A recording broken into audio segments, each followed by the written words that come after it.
You never forget the moment the light goes out on you. 3 lines. "You messed up, little mouse," the kid said, and the door clicked shut like a lock on a cage. They thought they owned the whole town that night. I was behind the register at Blue Star Mart, my textbook shoved under the counter, my tips jar labeled College Fund. I believed in rules and earning it, and then one stupid laugh taught me how fragile that belief really was. Yeah, that happened.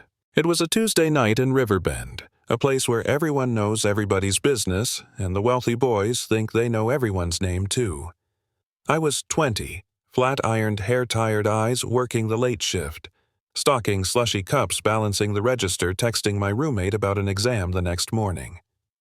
The lights hummed, the AC squealed, the highway out front hummed like a far-off train. It was ordinary, the kind of ordinary you could plan your future around. Until it wasn't. 3 guys stumbled in like they owned the square footage. Designer jackets, too bright cologne, and grins that never learned the word sorry. The one with the varsity jacket swaggered up first. Tyler, with his jaw like a cliff, the kind of kid whose dad signs checks and hands out favors like candy. Behind him, Cole and Mason trailed cameras out laughing like this was content, like humiliation was entertainment. They cracked open chips, knocked a stack of magazines. Small vandalism with huge attitude.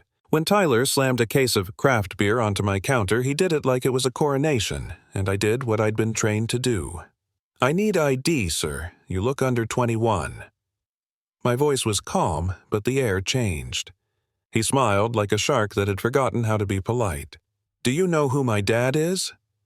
He asked the sentence sharp and soft all at once, meant to be the weapon that cuts without touching. "It doesn't matter who your dad is," I said, and I actually believed it in that moment. I believed the law, the uniform, the hours burned toward a degree. That moment was a hinge. He reached back, pulled a wad of cash, and threw it at my face like I was a coin-operated machine, coins stinging my cheek bills, fluttering under my shoes. "Keep the change," he sneered. The laugh around him turned to a chorus. They started on the jokes, hair clothes where I came from, but what cut deeper than words was the sense of being seen as less as property of someone's amusement. When I stepped around the counter to pick up the mess, Tyler blocked me hands on the shelf like he owned my space, and his breath smelled like bourbon and entitlement. "You must be new," he said.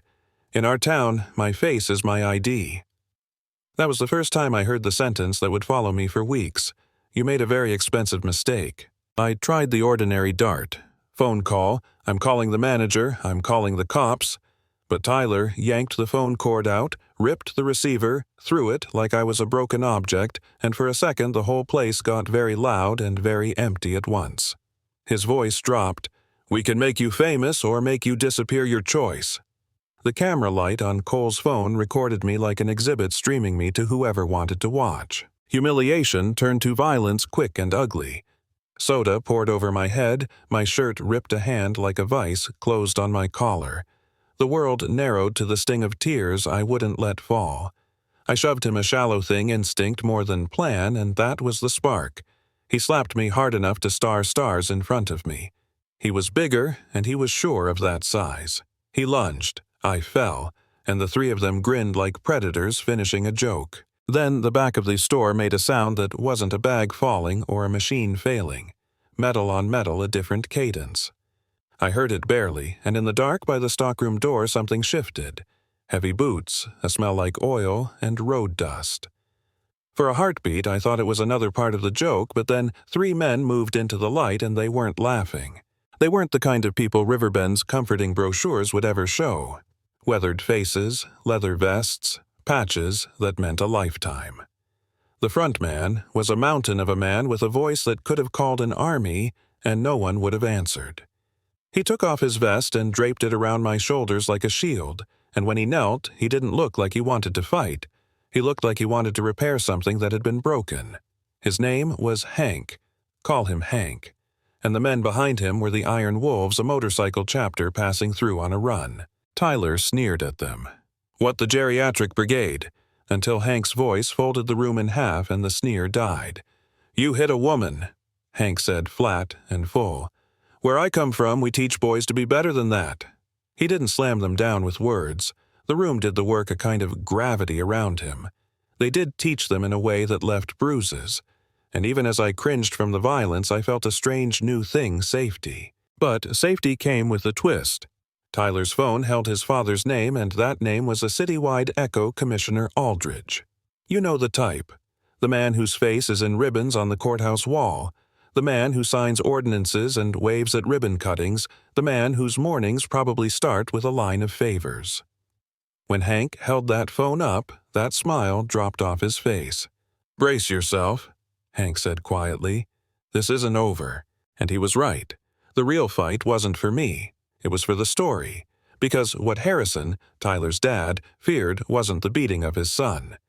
It was what was in the trunk of their fancy car parked under the streetlights, a stack of things that tied County Hall to deals and roots beyond some borders. If the town's golden boy was more than golden, if he trafficked, if his family laundered influence, that was federal heat. The kind of heat that eats reputations and chews up kings. Someone plugged a laptop into the register, a wiry guy Hank called Socket, and they started a counterattack no one in Riverbend had expected. Stream the truth. Left screen, the security footage, clear as daylight. My shirt ripped Tyler. Throwing coins the shove that started it. Right screen, the trunk contents a duffel bag wrapped in vacuum-seal plastic blue crystals that tasted like federal charges. They went live to 1,000 viewers, then 10,000, then 100,000 in minutes. The sheriff outside stopped being the hero on the loudspeaker and started checking his phone. We watched the world tilt. The local reporter's gang takeover banner couldn't survive side-by-side evidence of trafficking and assault, and the net moved faster than Aldridge's phone calls. Within the hour, the feds rolled down the highway like a second sun, black SUVs and calm agents who didn't need to posture. They needed proof, and the stream had made it impossible to bury. County powerhouses scrambled, and the same systems that felt untouchable started to rattle. What I remember most isn't the shouting. It's the small things. The weight of Hank's vest on my shoulders, the way his fingers were rough and steady when he helped me up, the echo of beads of sweat on his brow as the storm of cameras and sirens closed in. I remember the look on Tyler's face when the shield around him fell unanswered, like a child watching a ceiling collapse. I remember the moment I stepped out into the morning with that leather on me, not because it made me fearless, but because for the first time I wasn't invisible. The aftermath wasn't neat. There were court dates, statements, a lot of uncomfortable family dinners broadcast in the press, and a slow, raw rearrangement of who Riverbend thought it was. Commissioner Aldridge's name stopped getting automatic applause. The sheriff was questioned. The men who'd been called out as monsters found themselves under microscopes. And me. I got a full-ride scholarship sent in an envelope like a second chance paid for by strangers who watched and chose to believe. So what's the point of my story? It's not that bikers are saints or the system is dead.